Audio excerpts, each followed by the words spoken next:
A leaked document, circulating in the dim corridors of Paris, Brussels, and Washington, reveals a chilling blueprint. It details how Burkina Faso must remain under Western control, listing its gold, uranium, and manganese as strategic assets, and showing contracts that siphon billions from one of the poorest nations into foreign vaults. At the center of this document is one name underlined in red: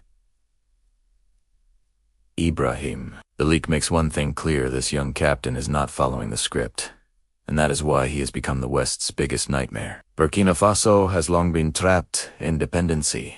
IMF loans come chained with impossible conditions. French military presence, sold as security, doubles as protection for resource extraction. While Burkina bleeds wealth, its children learn under broken roofs. The West issues veiled threats.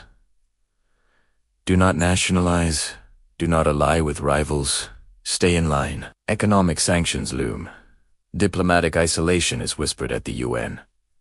Officials brand as reckless and radical, but their true fear is simple: that this 31-year-old soldier might inspire an entire continent to rise. The leaked files go further, revealing military strategies. French bases described as non-negotiable assets, and IMF cables pressing with ultimatums.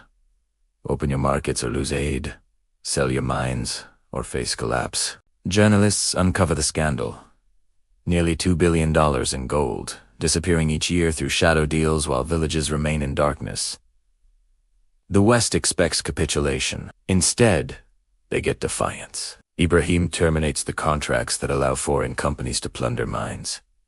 He orders French troops to leave, their bases dismantled, their flags lowered. He forges an alliance with Mali and Niger, creating a Sahelian front that shocks the world. Western capitals stare in disbelief.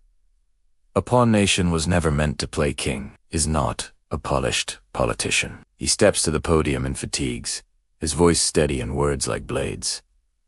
Burkina Faso will never again be a colony. Not for France. Not for America. Not for anyone. His defiance is raw liberation. He becomes a symbol, a modern Sankara, the embodiment of a stolen dream reborn. Unlike leaders before him who played double games, resistance is total. The streets of Ouagadougou erupt. Youth flood the squares, waving flags, painting murals that read, "Our shield." Across Mali and Niger, voices echo his stance. Together, they announce a confederation of Sahel states, pooling resources, uniting militaries, rejecting Western interference. European parliaments condemn. Think tanks warn of instability. But instability for whom? For the first time in decades, Africans feel the tremor of power shifting south. Then comes his speech, broadcast across the continent. Millions listen as he declares, "Africa is not for sale. Africa will not bow. Our children deserve a future written by our own hands." His words ignite something greater than Burkina Faso.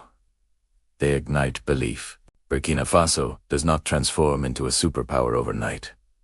Sanctions bite, threats remain, dangers multiply, but the spirit of resistance is unbroken. A nation once dismissed as powerless has become a spark threatening to set the whole continent aflame. And in the corridors of the West, they now whisper the same question.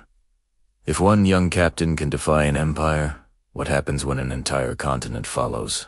Africa has spoken. Burkina Faso has risen. Ibrahim has become the nightmare of the West.